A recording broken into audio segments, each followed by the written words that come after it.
we're going to look at what the results look like when you submit multiple samples to the BV-BRC Taxonomic Classification Service.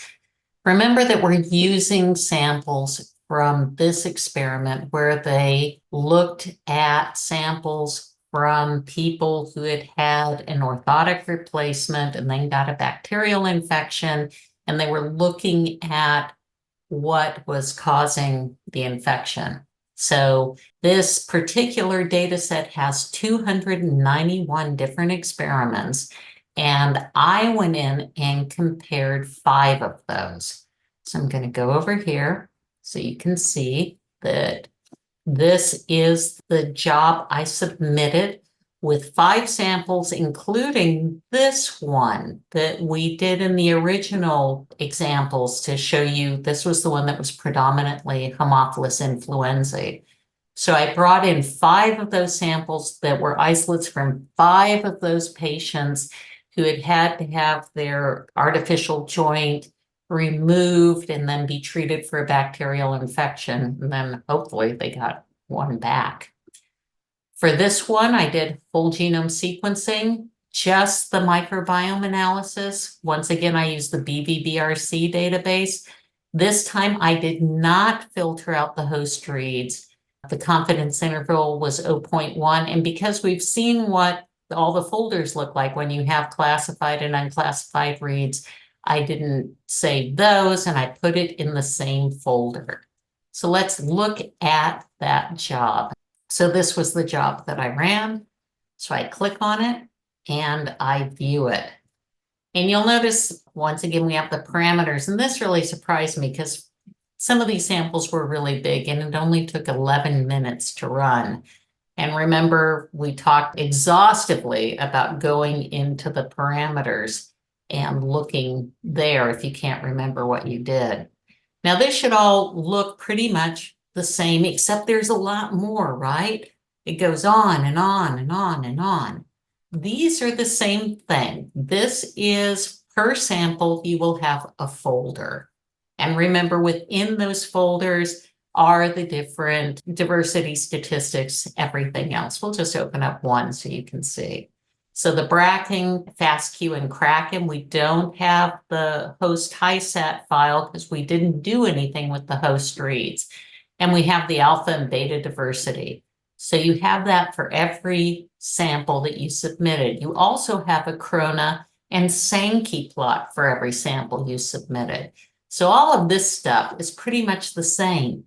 The new stuff is the stuff down at the bottom.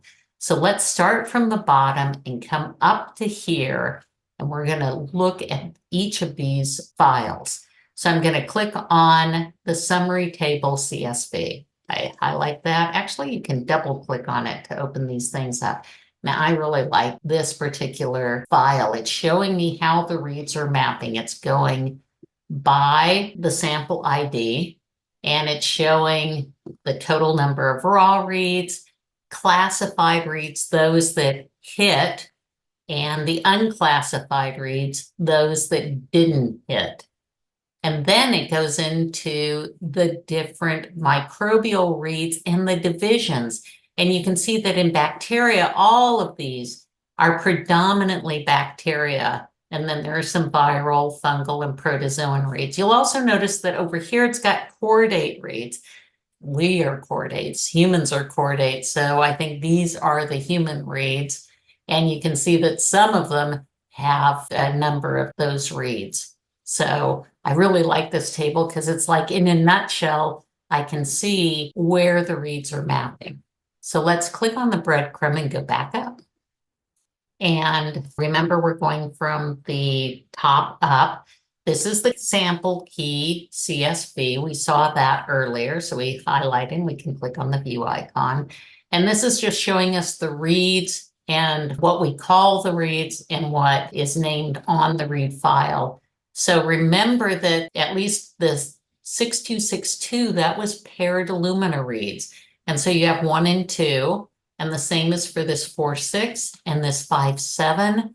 But these two, the one that ends in 731 and 555, are single reads. So you don't always get forward and reverse strands. Sometimes people just pay for single reads. And you know what? These could be nanopore reads or PacBio reads, or they could be a single Illumina read. So it's just showing you what has been submitted. Let's go into the multi-sample corona report. I'm going to double click on this, and I really love this thing. So this is for this particular sample, the 257. You can see it's mostly human and a lot of other bacteria and some protozoa. Toxoplasma gondii is a protozoan. So there's that. But then look what you can do. Over in this box, I can click on the next one and it reforms it. And you can see that that's Staph aureus. And this sample is 99% Staph aureus. Let's click on this one. And it reforms. This one is 76% Haemophilus influenzae, 15% Streptococcus pneumoniae, and 8% Homo sapiens. Let's click on this one. Another one that's predominantly Staph aureus, 92%, but you can see it's got some other things in here. And then the last one is 96% Haemophilus influenzae, and then we have a little bit of strep pneumoniae in this. So isn't this cool how you can just go through these things one after another and see how the divisions are? Oh, I love this thing, and we're going to use it in a little bit too. So I'm going to go up in the breadcrumb. So we've done the corona. Let's look at the multi-sample comparison HTML, and I'll double click on this. This is a tabular view across multiple values, and it's showing you the z-scores that are calculated off the Kraken report. Now, the main takeaway for this is that the color is indicative of something, and if it's darker, it's more likely to be an outlier, okay? And so there's just so much stuff in here. And look, it goes on for 81 pages. So you could painfully page through this, or if there was something you were interested in, like Haemophilus. So you notice I start typing, it starts filtering the table. It shows me the samples that were used across the table. And where's our old friend? Here it is that we did in the first example, 6262. And if we look at Haemophilus influenzae, we see that that's the value there. And these guys all had Haemophilus values. These ones did not. And if you think back to those corona plots, there were a few where we could see Haemophilus influenzae, and there were two where we couldn't see any. So I would suggest using the search box to find taxa that you're interested in. So let's just pause a minute and just think about how much we've already seen with this multi-sample comparison. Everything that's included in it, it's so much information. It's really going to help your research. We used to have a taxonomic classification report that was useful, but this one is so much more useful. So let's look at the multi-QC report. Now, we talked about multi-QC reports in the last one, but this one you can see the power of it because it's comparing all the samples. I'm going to click on the view icon here, and it opens it up, and maybe I'll get a little more real estate here. And we talk about the general statistics. Now, Haemophilus influenzae was predominant in 3 of the samples, so I guess it gets to be the top one in this. But look, we have this particular sample, which had only a single read. So we only have one report for it. And this one also was only a single read. And then we get into the ones that had paired reads. And so we have 2 read files there, and you can see that it's got all the information from generally the FastQC files there, and also compared to these guys, the ones that have the single reads above it. Okay, this tells me that these are probably nanopore, because look at the median read length sequence, how long it is, and how long it is for these guys. And as we go on, we can compare these. That's pretty small, but oh well. It is what it is. So you can see what the percentage of Haemophilus is in each of these. And remember, this is giving you Bracken and Kraken reports. Kraken's very good at looking at diversity at all levels. Bracken is really digging into the species levels. And so that's why you'll see for an individual species, Bracken will generally be a lot bigger than the Kraken report. And this also is showing you the unclassified here. And this particular one had a lot of unclassified. So then there are the Kraken reports, and I just want to go here, and it's showing you the predominant species here. Here's our old friend that we used from the first one, which is predominantly Haemophilus influenzae. This one too has a lot of Haemophilus. These guys have more staph. Those are the ones that are the long read samples. And this guy didn't have many reads, and a majority of them seem to be unclassified. Yes, the pink right here. So that's a way you can also see things in a nutshell. All of these files are trying to help you figure out what's there. The data is sliced and diced in different ways, but generally all the visualizations are trying to give you a summary of things so you don't have to dig through all the tables.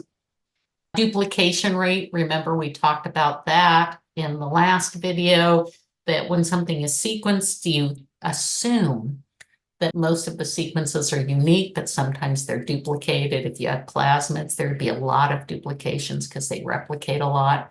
So this is an indication of that. And it also has the top species here. And the rows are indicative of the sample. FastQC host removed, we didn't do that, so you don't see anything here.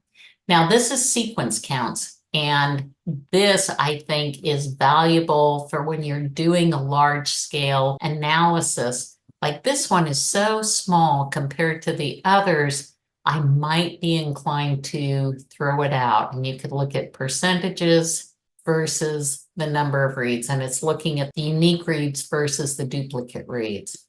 And so this one is so small, you know, you might want to throw it out later on.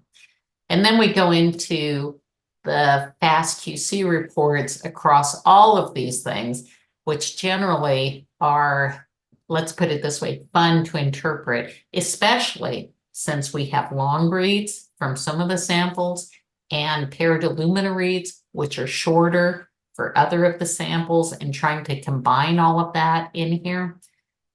When you do long read sequencing, what it's good for is spanning gaps, but it's not very good for quality at the individual base pair area. Generally, you want to do Illumina for that. And if you were going to assemble a genome, the best thing to do is both long and short read sequencing and do a hybrid assembly of those. Here we have the long reads, and those are generally, like I said, a little bit poor quality at the long stage. And here are the short ones, which are the Illumina ones. So you look at this and it's like, oh, I can't figure out what's going on, but that's what you're seeing here in all of these things. So it's going to be confusing for you, but it's showing you the FastQC file for those and the %GC, the %N. Some of them have more. Those long reads, I imagine, are going to have more ends culled than the short reads, but even discerning these out is a little bit tough. You might want to run these individually. But what's valuable, I'm going to scroll up, so pardon my scroll. What's valuable is things like this and things like this, so you can see the taxonomic span of these things. So that's the multi-QC report. We go up to the job using the breadcrumb. The multi-sample CSV, we can look at that. And that, you know, the first column we should ignore, the developers told me. So I'm going to go in here and click on this plus and do that and ignore it. And then I'm going to force the column head to be the name. And so this is showing you at a per species level, the taxonomic rank, the taxon ID, the maximum reads, and here are the number of reads that map to it in each of those. And like if we put in a Haemophilus, and before I hit return, 6262 is the last column. Haemophilus influenzae. Okay. Actually, it's not the number of reads, it's the Z-score. So it's a reflection of the Z-score from that other multi-sample diversity. This is showing you the Z-score associated with those. And so to get through this, because it's a lot of data, I would use this text box at the top. You can always reset it if you wish. So let's go up again. And let's see. Oh, now we get the beta stats heat map. So I'm going to click on that. We're going to click on the view icon. And this is giving you a heat map of the beta stats. Beta statistics are a community comparison. And what you need to take away from this is that if the number is 0, it means that they're identical. For example, this sample compared to itself, totally identical. If it's 1, it means they have no shared microbes. So for example, this one has no shared microbes with this one. But you can see that there are a few of these with the Bray-Curtis index too, that indicates that they have a number of shared microbes. And you can see that this is 6262. So this would be our Haemophilus influenzae. And these two samples have that. And this 0555 and this 0731, those are those Staph aureus samples. So that gives you some feel of how similar or diverse the samples are. So let's go up in the breadcrumb again.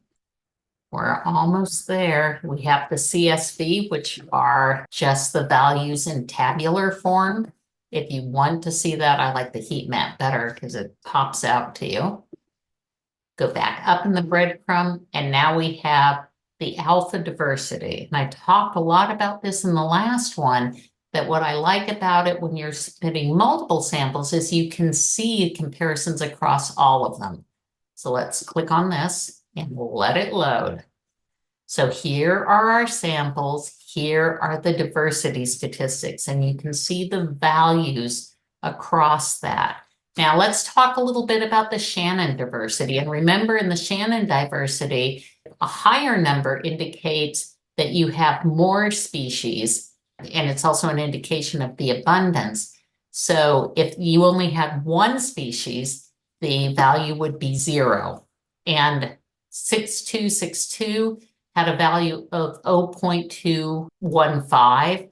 This had 0.077. So that was the lowest of all. And this one was much more diverse. And if you think back to those corona plots, it gives you a sense of that. And in fact, saying that, one thing I want to do here, because I think it'll be fun, is I want to open the corona plots in a different tab so we can look at those as we do some of these different comparisons. So I'm going to look at that. We're going to let that load and just leave that here. Okay. So this one, which was 0555, and let's go into 0555. Yeah. See how similar that was? And we go into the other tab, and let's look at the most diverse is 6257. And so we go into 6257, and yes, that was the most diverse of all of them. See how you can use this? Isn't this great? You can compare the statistics, look at the visualization of it, and then it'll all make sense to you. Another thing I wanted to point out is the Berger-Parker's diversity. It's showing you the importance of the abundance of the species. So a higher value indicates a larger portion of the sample is the dominant species. All right, so let's step through that. What had the highest value? This guy, which is 0555. So let's go into the other tab, click on that. 0555, that was 99% staph. So yeah, that does work that way. Let's look at the next one. that would be this guy, 6262. And we know what this is. This is our old friend that we saw in the original one. And that was 96% Homophilous. See that? We're seeing statistics visualized right before our very eyes. Let's go see what the next one is. I mean, it's redundant, but it's fun to do. This would be the 0731. 731, so I click on that. 92% staff, and you can see it's got pieces of other things here too. So a slightly less score. This at 0.762 is 6246. 6246, 76% Homophilous, 15% strep pneumoniae, 8% Homo sapiens. So we're seeing more of it. And then this last guy, 6257, had the lowest score of this comparison. And that one was a lot more diverse. See how they all work together and how you can use the visualizations and the different tables so that it resonates with you so you can interpret your data. So going back up to the job, we covered it all. This is the CSV of that, which is something you would want to look at this way in the table, but in the HTML is a lot more fun than that. And so we've seen all of the stuff here. This is the power of doing the multi-sample comparison. And I think that these sets of videos show you the power of this particular pipeline that came, remember, from Liu et al. Out of the Salzburg lab that we brought into BV-BRC. And this is a way that you can analyze your metagenomic data. So I hope that you use it.